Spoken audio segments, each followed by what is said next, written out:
I think being a woman is something they should consider as, those great things. If you're a woman, you're very great. It's not easy being a woman. Even in business, Yes. you can go somewhere and try to do business with people, but because the rooms you enter, it's male dominated. So they wonder, why is Lucy coming to us? If it was a man, they'll get very fast assistance. But when it comes to women, even when it comes to finances for businesses, it's not very easy.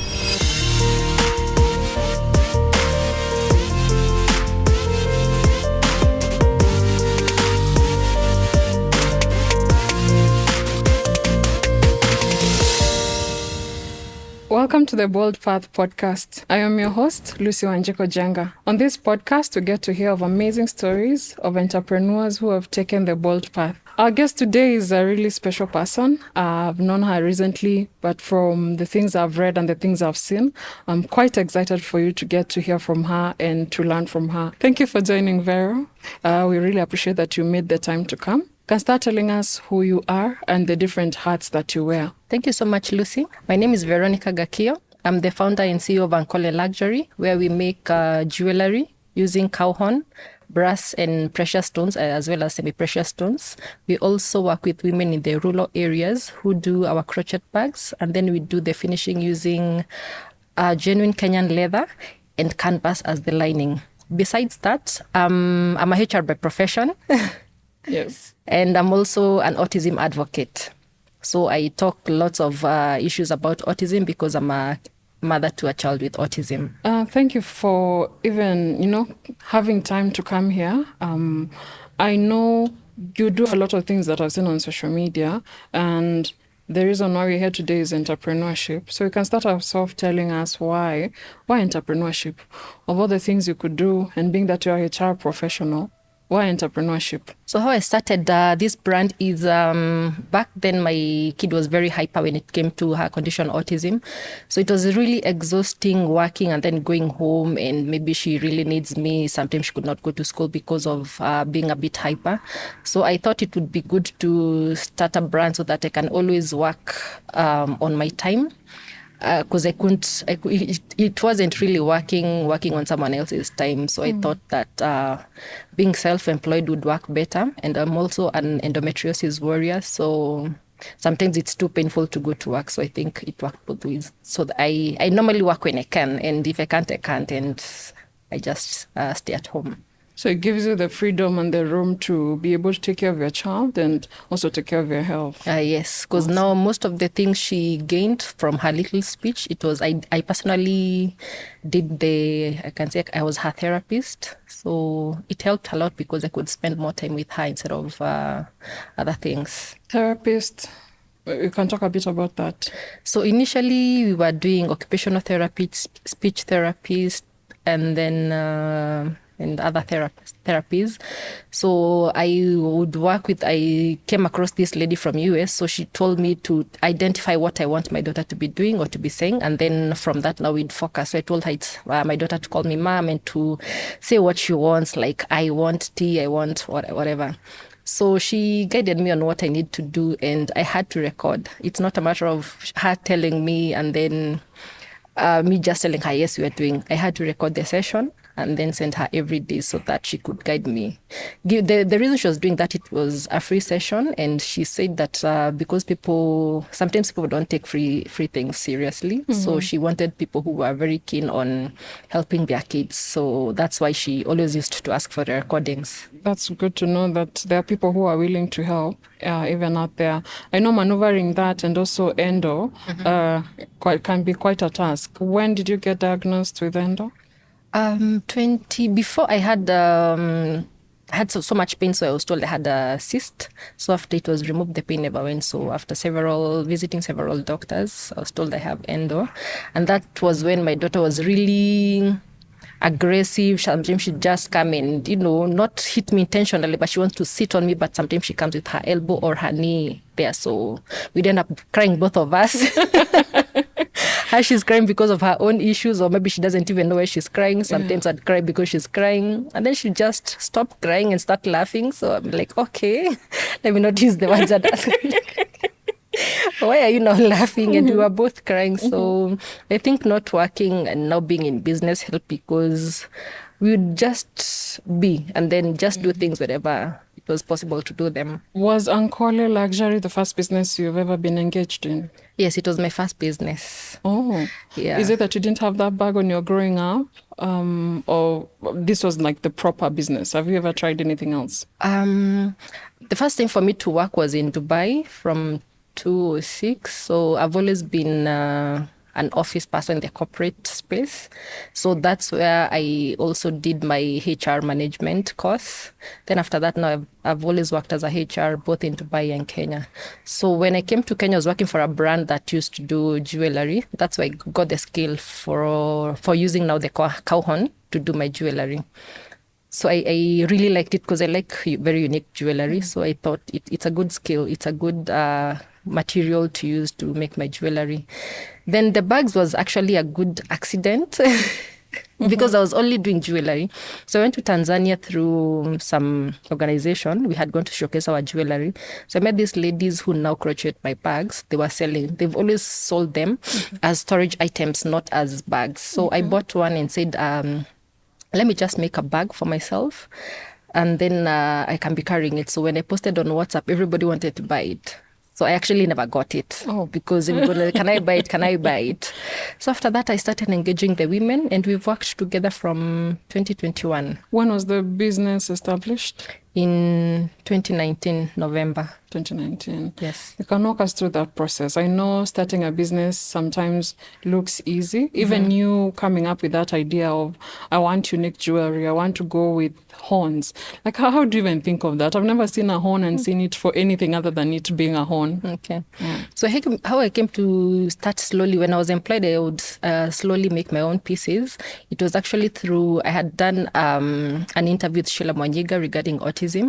So she became a client to my boss. Then she was always encouraging me to start my own business because of I don't have the time, I need to rest, etc. So I think with time I just realized that I should start my business, and that's how it came to be. Then I had to call it Ankole Luxury because mostly I use the Ankole horn. They are better than the Kenyan horn because the Kenyan horn can easily break, while the Ankole horn, they're very big horns. They don't break because sometimes you see like small items like this. If you use the Kenyan horn to make it, when it falls, because it's a thin, it easily breaks. Yeah. For a person who has never heard of Ankole, what is Ankole? It's a community, I think, in Uganda. Okay. Yeah. So their cows are from the Nyankole. I think it's called the Nyankole community. Yeah. So now you stop working. You've been working full-time in corporate. You stop working. Yes. You start the business. You start with jewelry, which you're making on your own. Yes. I don't understand. How do you make jewelry on your own at home or where with horns? I'm not the one who actually does them. Okay. I design.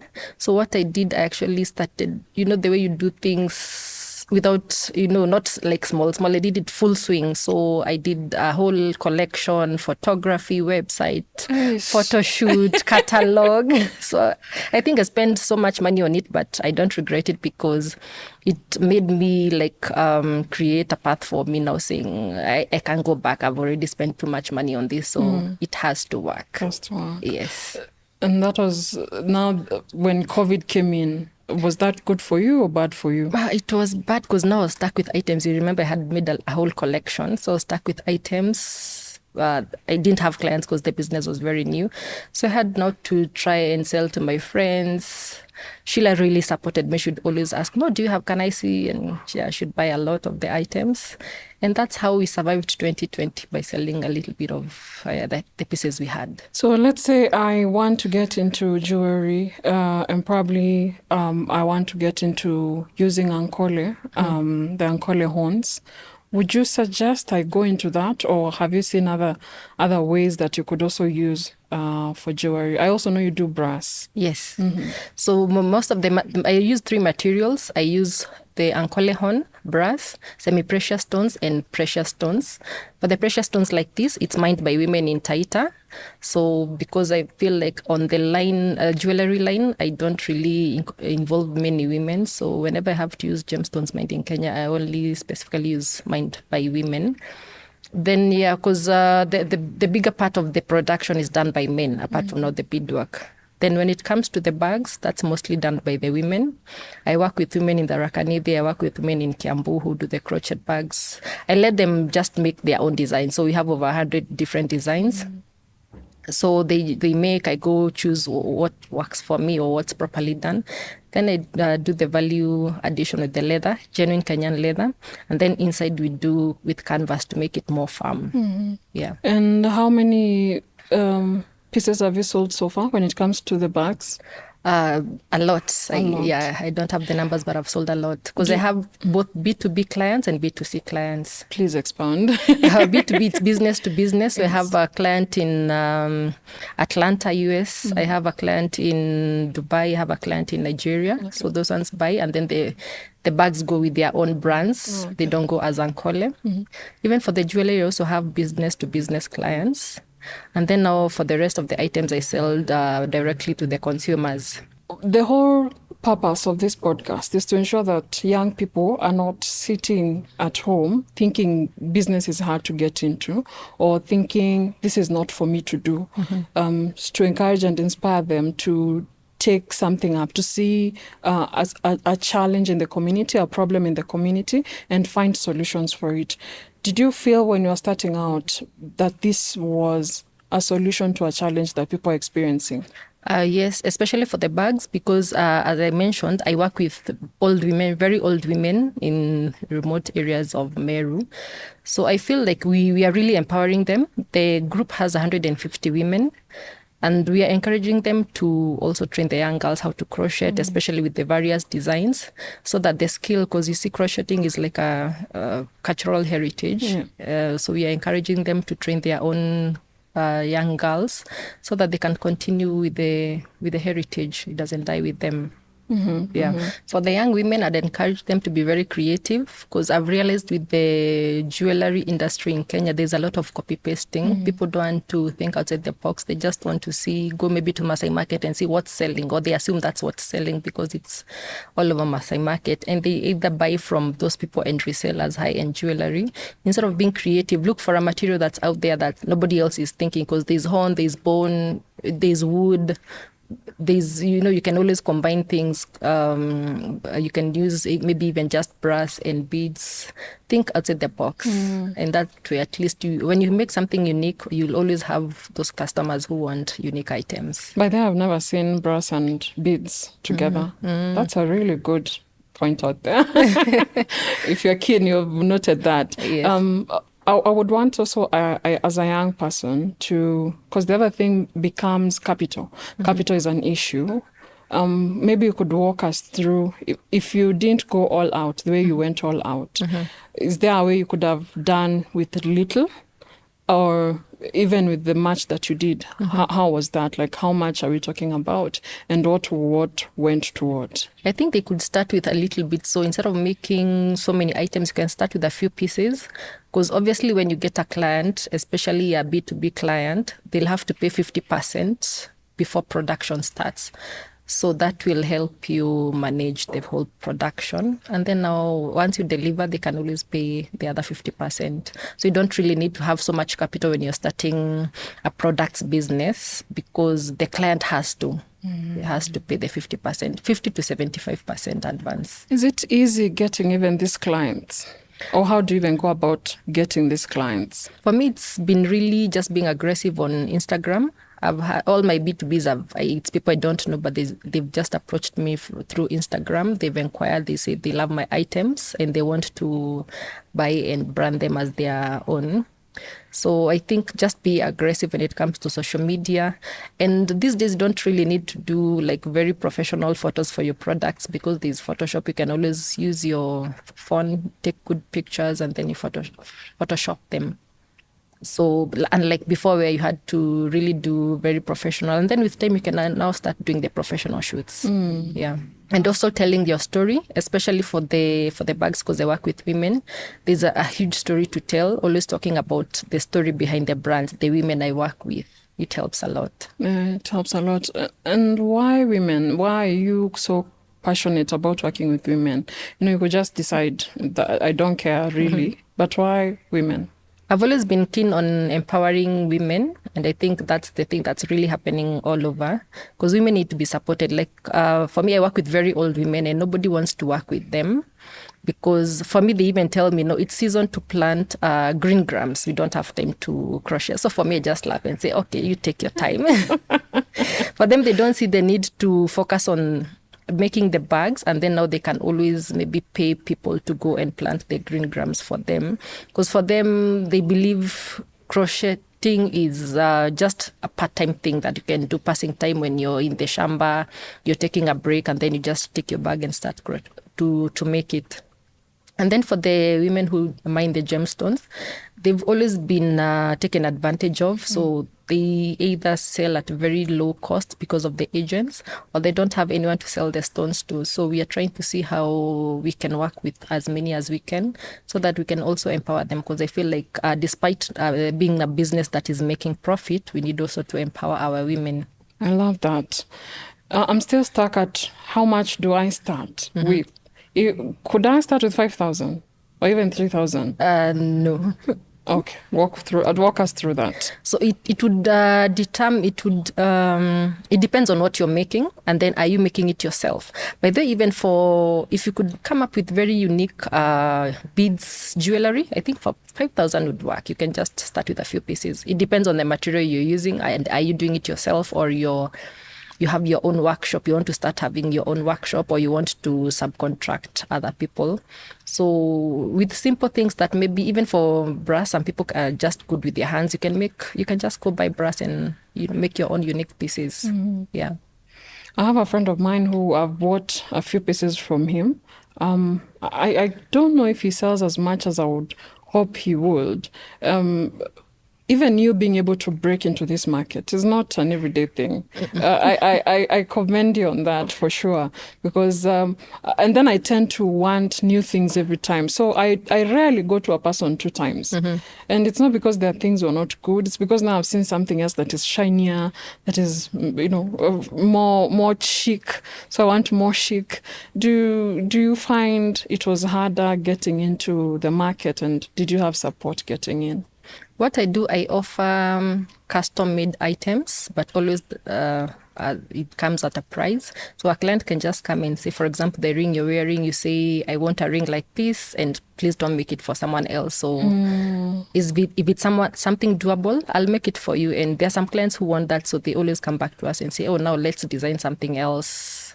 And it's exclusively for me. If it's not exclusive, of course, the rate goes a little bit down, but since it's a new design, it comes at a cost. Then I can always maybe incorporate it in my other items, or just do a one-off. So that helps in getting the clients to come back. Okay. Yeah. I would like that. Getting a product that is mine and only mine. I don't think I've ever had that. Probably I'll approach you with a design in mind for that. So that has been at least your stronghold, creating something that a person wants that responds to what they need at that time. Yes. Do you think there are other avenues that you've not used that a person could use? I'm also leaning onto the leather items, but obviously I incorporate with crochet. So I want to make like makeup bags, so that I just don't focus on this. And then even smaller beyondos. Maybe you want to travel in just a small bag for your passport. I want to have more collection when it comes to the bag, so that I can be able to reach a wider audience. I'll be looking forward to that. I can get something for my travels. Is the Kenya market receptive to this, or you find that people from outside are more receptive to handmade jewelry and bags?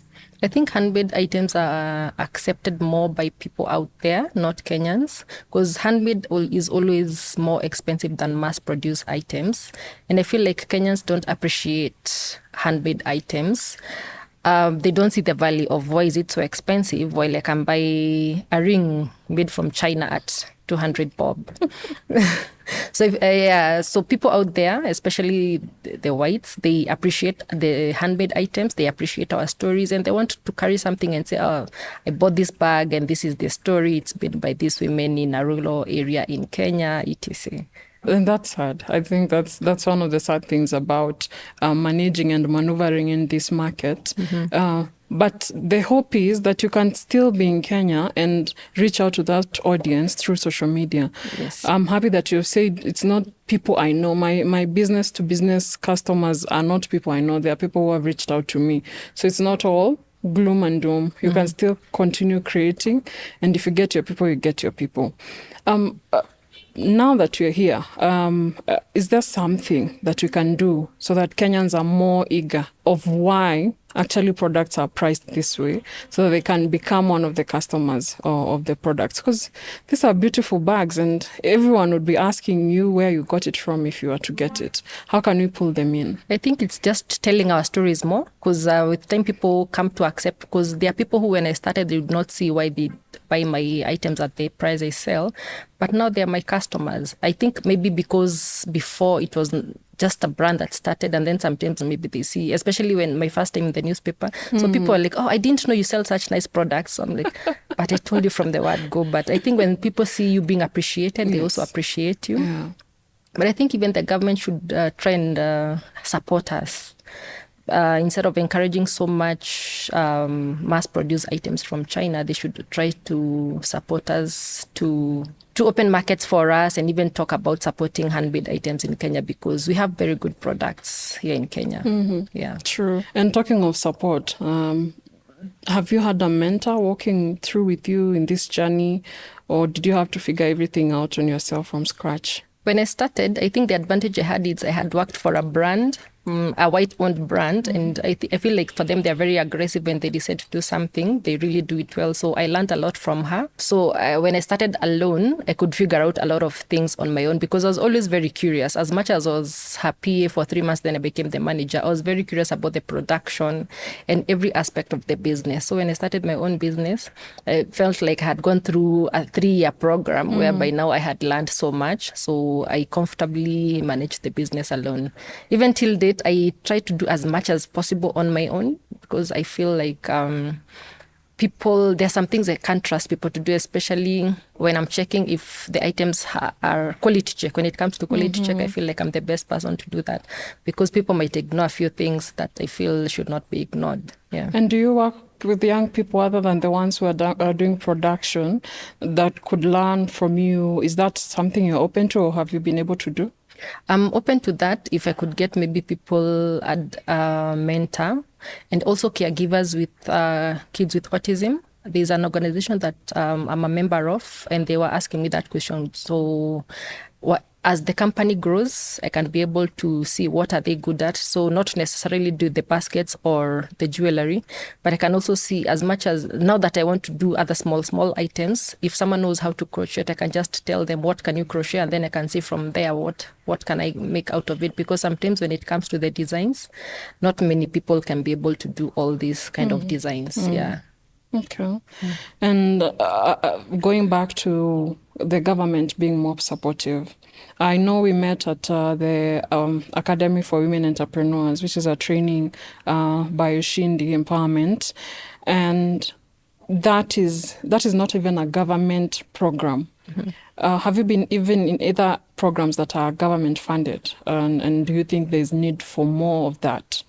I've not been to any, but I understand Kirdi does a week-long program. I don't know how effective that is, but I think that's something the government should start with, to have a very intense program where they train entrepreneurs. If it's leather items, they show them this is what you need to do, this is where you need to source your items, because sometimes we have the designs, we have what we need to do, but we don't know where to start. And things like KEBS certification, it's a mystery, because for me, I asked them, am I supposed to be KEBS certified? And they said, not yet, we don't have the guideline, but you should do the guideline. You bring to us, then you certify you. So I told them, why am I making my guideline, then pay you to say that my items are not good or they are good enough? So jewellery is not currently being certified by KEBS because they don't have guidelines, which they can always do, but they don't have. Yeah, so it happens like that. If you have a product and KEBS doesn't have the guideline to certify it, they ask you as Lucy to go help them do the guidelines. And then now they'll use your guidelines to certify or say your items are not certifiable. That is crazy. Yes, like my mind is refusing to even. Yeah, it doesn't make sense, because why am I bringing guidelines for you to certify my items, and then I'll pay you to certify my items? Wow. Okay, that is crazy. Yeah. So, so Kirdi, I know we've been there with the program, and we were able to see some of the things they do.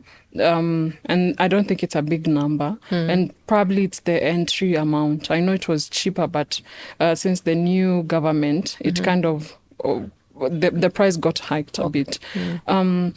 So there's that, and then making the legal environment easier for entrepreneurs. I'm even thinking, was registration even easy for you? Yeah, it was quite easy to register the company. Initially, we were 2 partners. It's a limited company. Then now he had to step down because of COVID. He could not come to Kenya. But I think when it comes to things like when you're sending out of Kenya, the certificate of origin becomes a bit complicated. Why can't we have because they know my products, they say now you can use this certification of origin for the next 3 years, so that when you're renewing maybe some whatever, you can renew it after 3 years. But every time, even if I have to ship to different clients, you have to for each client, you have to apply for the certificate of origin. From who? From the government. Which ministry or agency? You can either go to KRA, or I think people who are members of Kenya National Chambers, I think they also support in that, but mainly it comes from KRA, so you have to go all the way to Mombasa Road. What is this origin? To show that it's from Kenya, truly? Yes, and then maybe to show that maybe it's made the standards in Kenya. Okay. Yeah. But that's for high, many items. When I ship 20, 30, that's not really needed. But before, it used to be done by DHL. We never used to go through that when I was employed, because she'd send 11 boxes through DHL, but DHL would process the certificate of origin. I don't know what happened now. It became you have to go as Lucy to KRA to apply for that. And how much is that? I don't know how much now it is, because things have gone up. So maybe around 2,000 to 5,000. To ship products? To get the certificate. To be able to ship your own products? Yes. Okay. A lot needs to be done in that area. Yeah, because I feel like they're not supporting us. Instead, they're making things even more complicated. Because you see now, a certification, I don't have KEBS because they don't have standards. So instead of the government, they should hold our hand in such things. And if you're shipping items, this is the document, have it. What else do you need? We are going to support you. Instead of always, because I think logistics companies are the ones who help us more than the government, because when you go to someone maybe from DHL, an accounts manager, they'll support you and tell you this is where you need to go, this is what you need to get. Because there's a time, because of AGOA, it's called an AGOA passport, where you can send the items duty-free to US. I had to ask so many people and nobody knew. I had been told I can get that information from KEBS. I went to KEBS, they didn't know. I went to Brand Kenya, they didn't know. I went to so many places and everybody was saying they don't know. But when you talk to people, they say that's the organization that deals with it. I'm trying to remember the name of the organization. Is it KEBS? If I remember, I'll tell you. So someone had told me, the chairman of KEBS and KEPSA, had told me that, I think it's KEBS that does it. He had told me that it can be done. So when I approached someone from the same organization, they're like, no, you cannot get this from here. In the same event, I approached someone from the same government agency, and they said, yes, achana na huyo ajuangi hiyo maneno, but yes, it's us who issue that document. By the end of the day, was it issued? Given that I don't think AGOA is going to... I don't think they're going to extend it, so I don't see the point of having it, because I think AGOA ends in September. Is it because of this Trump issue? Yes. Yeah. Interesting. Did you get to use it? No, I didn't get to use it because that applies when you're sending lots of, a huge shipment. So you get to send duty-free. It helps a lot for people who send in bulk. Yeah. I've never heard of that, so it's also a learning moment for us.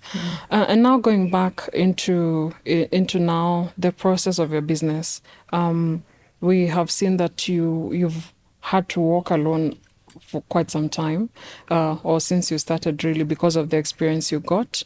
You've seen it works for you because you're able to determine the time that you're working, and also being able to take care of your child, and also being able to take care of your health. We've also seen that you are quite aggressive on social media, so that helps in that regard. But you could probably walk us through how we start. Like if we were to talk of the jewelry, where do you start? What is the process until now we have like the final product? And then you can also walk us through how this now becomes a bag that you can be able to carry and go along with. Okay. So for the horn, it depends on the design, on what I'm making. So how we start is first we take you see how the horn is quite huge. So first you have to cut it into several pieces and then you cut it across and boil it in oil. So you have to either use cooking oil or oil from the car. You boil it for a while. Then you press it so that, depending, let's say, for example, you want to make something that's a bit like a link necklace where it has several links. So something is a bit, or like similar, that ring. The links. Yeah. So you have to now press it and then now you trace, maybe if you have a template, now you use that template to cut what you want. So it depends from item to item. When it comes to the bangles, like these bangles, for example, so as the horn goes, so at the tip of the horn, you can get this. Then the next thing you can get from the tip of the horn, it's these bangles, but in small size, then medium size, then large size. Okay. One pair of each. You can't get too many. Then after that, now the rest of the pieces, you have to try and create something out of it, mostly necklaces, and earrings. Okay. Yeah, so if it needs maybe incorporation with brass links or something with brass, like the stone setting, that's where now someone else has to do that. You make a hole on the horn, now do the fixing of the stones in it. And the stones, I was in Taita Taveta, I think at the start of this month, and we're doing some sort of oversight for a health program that I'm part of, and I know they mentioned that also they don't get a lot from the business of mining. How did you even get there? Because it's not even a place that is easy to access. Was that also a hard process? Were there any hoops you had to go through to be able to get? So most of the time, like these stones, these are synthetic. This is the only one that has stones from Taita. Okay. So the miners don't really benefit much, but the people who benefit are the stone cutters, because you see it comes as a rough stone. And then now the agents, because sometimes going directly to the mines, there are cartels in the gemstones. Yes. And it's not even expensive. Does that make it even more expensive? Yeah, that's why the stones are quite expensive, because there are people who say a certain mine, don't dare go to that mine to buy stones, because the stones are for us to buy and then now resell. So the agents are the ones who make more money than the miners, and then now the end product becomes very expensive based on that. So when you say you work with the women miners, do you have access to them, or you still have to use an agent? I use an organization called Gem Funds. Okay. They are trying to empower women. Gem Fund, yes. So they have a facility in Taita where they are trying to teach young girls to cut the stones to desired shapes. There's faceting and there's cabochon. Cabochon is the very smooth one. So they are training them to do that. So in the process, they also try and get market for them. Okay. So those are the ones you use? Yes. And now after that, now you have a final product? Correct. Okay. Yeah. Then the bags? So the bags, I tell the women to just be creative, do the designs they want. So every Wednesday they send me images. I can always check a bag even through a photo and just say, this one, no, I don't think it's going to look good because of the way, because inside there's another piece of thread. They can use whatever color. It doesn't necessarily need to be blue and white. Okay. But based on how they are making it, sometimes that color pops, especially on the white part. So it has to be very tight. Even without the canvas, it has to stand on its own. Because if it becomes a bit wobbly, even the end product, the leather might be too heavy for it. Okay. So after that, so every Wednesday, so sometimes I tell them to ship them to me if I have a rush order, or sometimes I just do it. I just pay and then wait for the next Wednesday for the next bags. Then when they come to Nairobi, I do the finishing with the leather and the canvas inside. And these are the women in Meru and Kiambu. I'm trying to train more here around Kiambu to see if I can also be able to support people around me. Do you train them, or they come trained already? No, as long as you know how to crochet, I always tell them if you can crochet. I always identify one woman now who knows how to is very good at it, then I can always pay her a fee to be able to now train the rest. How many women do you work with in total? You said 150. Yes, in Meru there are 150, but 25 are the ones who specifically work for do my bags. Okay. But depending on my order, if I have a huge order, I can always get bags from others because they're in the same, what do I call it, group. So it depends on my order, but the ones I'm always taking, they're from specifically 25 women. And the jewelry also, how many women?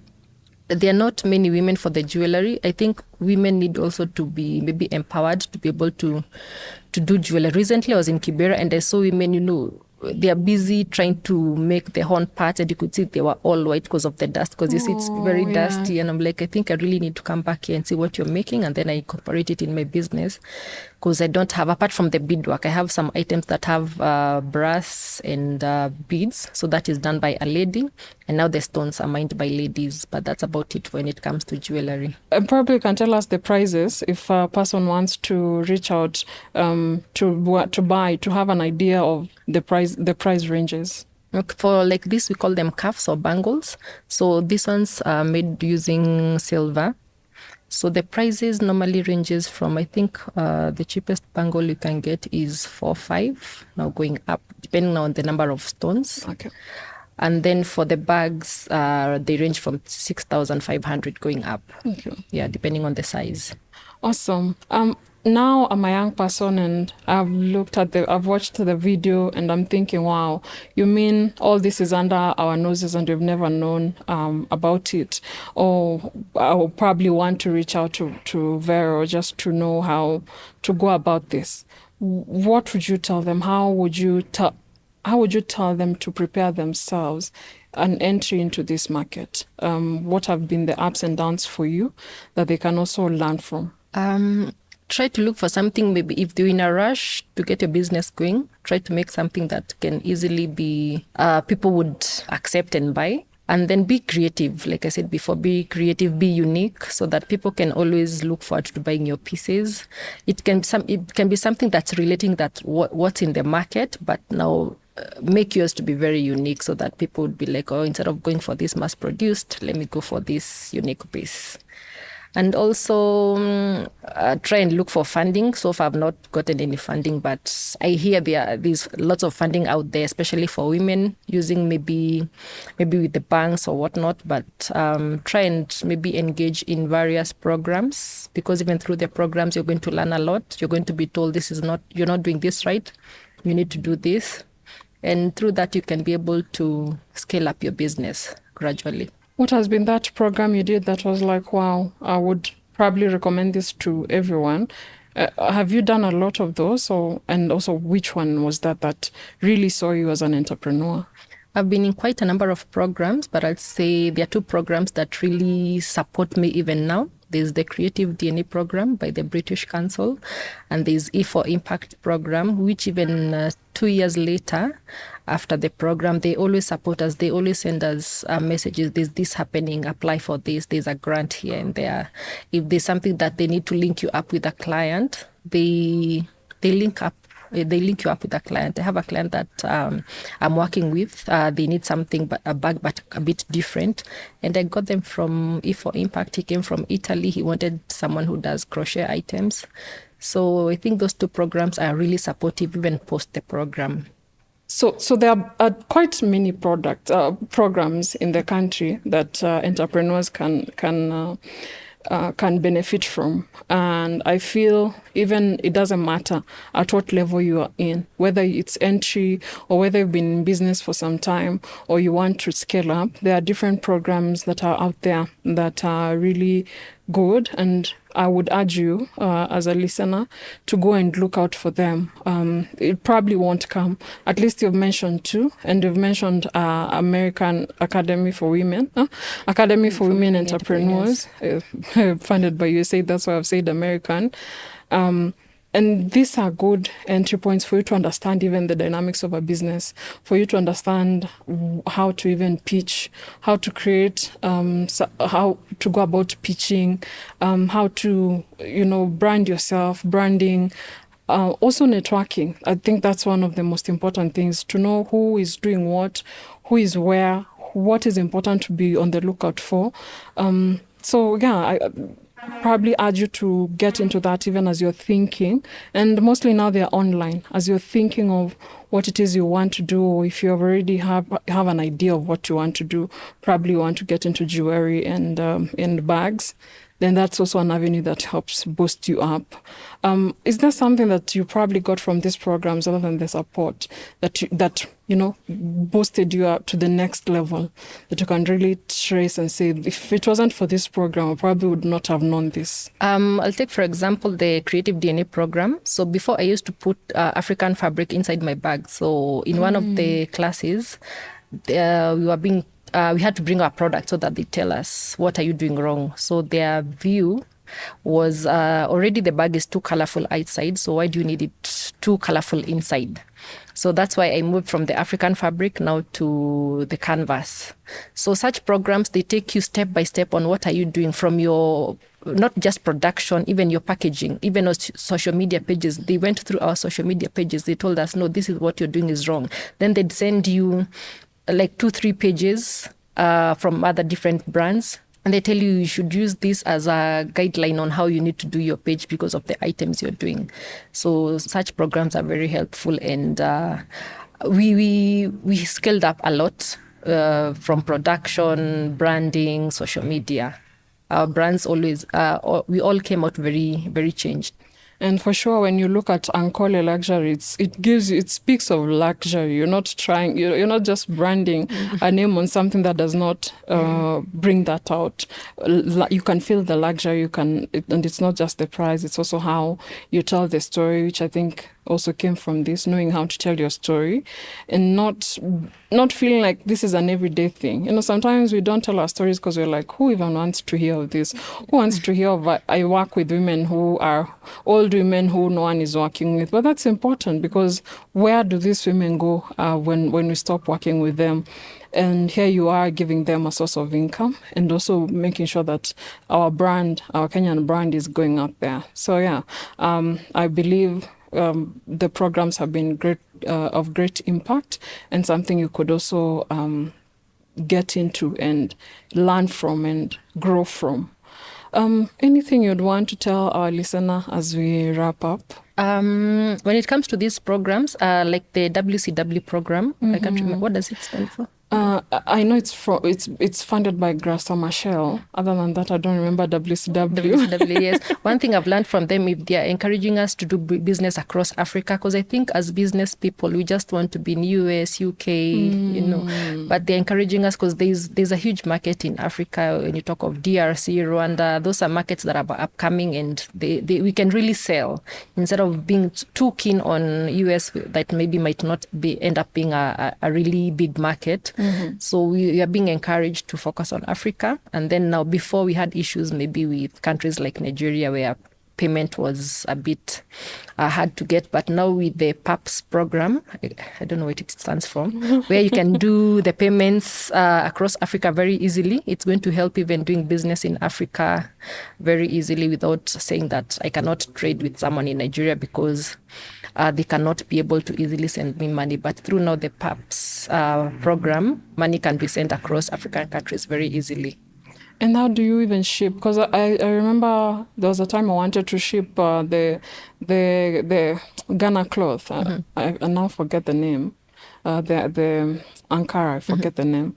And there was no, like even the traders themselves, they don't have an idea of how they can ship to Kenya without really incurring that huge expensive price. Did they take you through that? Most of the time, they encourage us to use logistics companies like DHL, UPS, but I believe there are also other private small-owned businesses that focus on shipping items, both regionally and internationally. So it's just a matter of, even through these programs, networking with people, always ask questions. How do you ship to this country? How do you ship? How do you get your items without incurring such a huge cost when it comes to DHL? And as much as you're looking for cheaper options, don't also be careful because your items might end up being stuck. So sometimes cheap is expensive. Yeah. So also look at how reliable that logistics company is. I agree. I know most people want probably what we need now is an African brand. I don't know if DHL is African.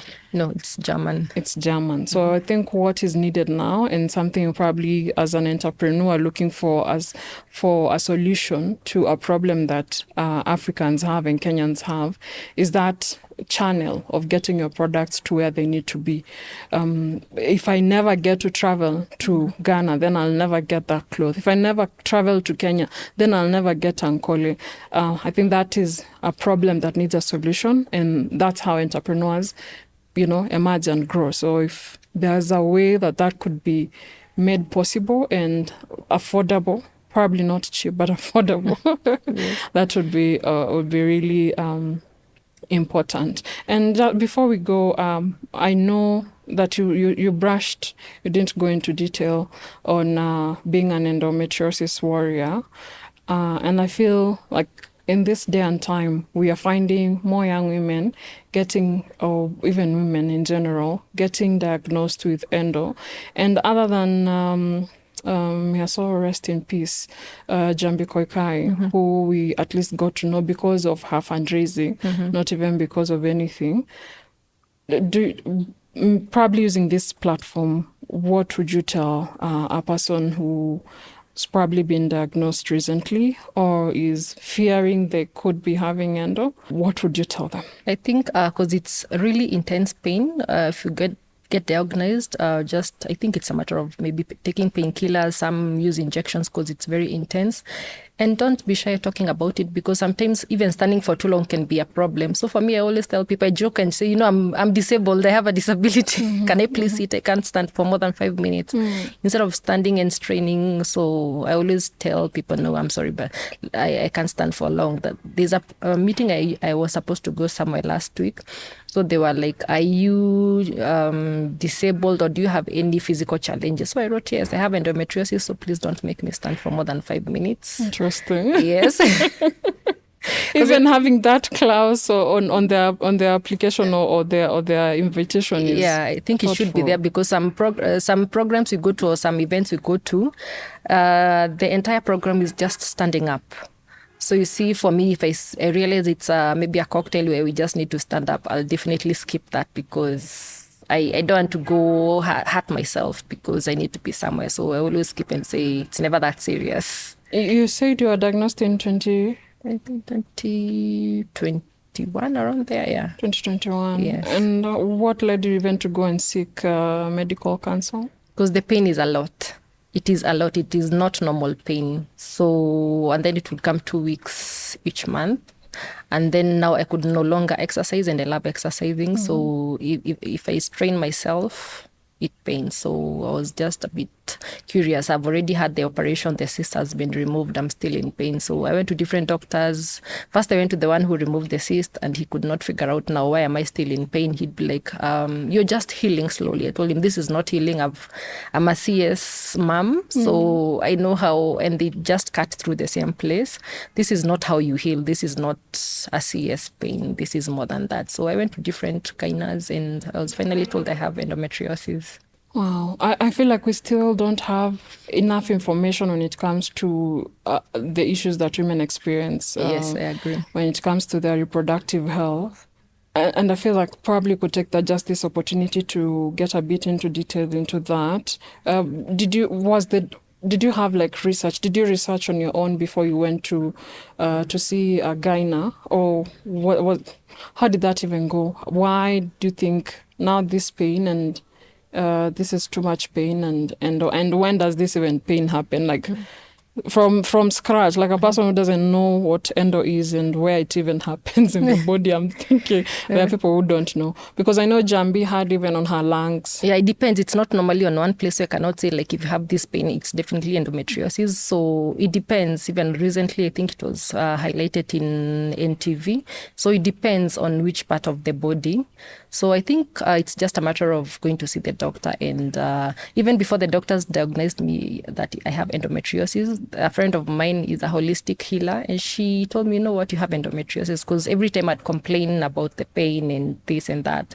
So she told me even before the doctors could figure out. She already knew. So after she listened to the symptoms, she told me I had endometriosis. And she didn't have anything for it? So first she told me to try a few things. I don't want to name brands because it didn't work.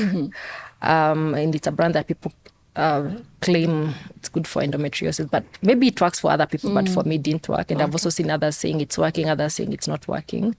Then now I started doing some smoothie in the morning where I'd blend turmeric, ginger, garlic, and pineapple. I'd take it fasting in the morning.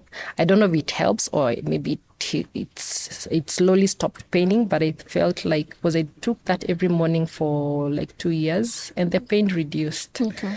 So now I take Dawa from the brand called Dawa. So because it's the same thing and it's less work for me. So I buy from them. So I take it each morning. Yeah. So for me, that helped. Wow. Because you see, there's inflammation and like turmeric and the combination of all those things, most of them help in inflammation. So when I started doing the smoothie, I stopped taking painkillers. Because sometimes I just do the smoothie and the pain would just ease a bit. So I've learned how to live with pain. So sometimes if it's minimal, I just decide not to take the painkillers, because I feel like I've taken so much of the painkillers. So if it's something I can persevere, just persevere. My God. We should not even be talking about persevering with pain. Like, that should not be part of this sentence and conversation, but it is what it is. I have two amazing people in my life, and I see one is called Dama. She's sharing her journey on Facebook, and it just like really scares you. Like, I'm not now looking forward to being 40 because she's in her 40s, and I'm thinking, is this what is waiting for me? Like, what is this madness? And the other one, we are age mates, and she's been recommended for hysterectomy. I said it right? I think so. Hysterectomy. And that is removal of the uterus. That's something I'm actually considering. Yeah, I'm supposed to go see someone on Tuesday and see if that's what I'll just do, because I don't need it anymore. I'm headed to 43, so I don't plan on having any more kids. And it's scary because this was not what they said 40s were going to be. So 40s is awesome. You just make decisions, very rash decisions. Because I was telling my friend on Thursday, so I was with them, so my friend and my cousin, so I was telling them in such a casual way. So like, are you serious? So for me, what's the big deal? I don't plan on having kids, so why do I need it? What function is it serving in my body? But I heard that the production of hormones, I don't know, estrogen, progesterone, is because of the uterus or something, and if you don't have it now, you start aging faster and all that. I don't know. I don't know how true that is, but as compared to the pain, I'd rather just deal with that. On that and I still side, look young at 43, so you don't even look 43, by the way. Yeah. So probably that's that's if possible, if one can do it, because I know my friend has been fundraising for long and she's not been able to get the surgery. I know it's not always on the cheap side, which makes no sense. I saw someone comparing the way it's cheaper to get a vasectomy than it is for this. Actually, Dama was the one who said you need to sell at least 3 pieces of land for you to be able to get a hysterectomy. And you should not even be laughing, because this is not funny. But for some reason, I think that's how we men, we maneuver past these issues that are beyond us. Yes. And I really hope that everything will be okay. I know what you mean. I have not experienced it really, but I know it's not an easy process. So more power to you. Thank you. I think being a woman is something they should consider as those great things. If you're a woman, you're very great. It's not easy being a woman.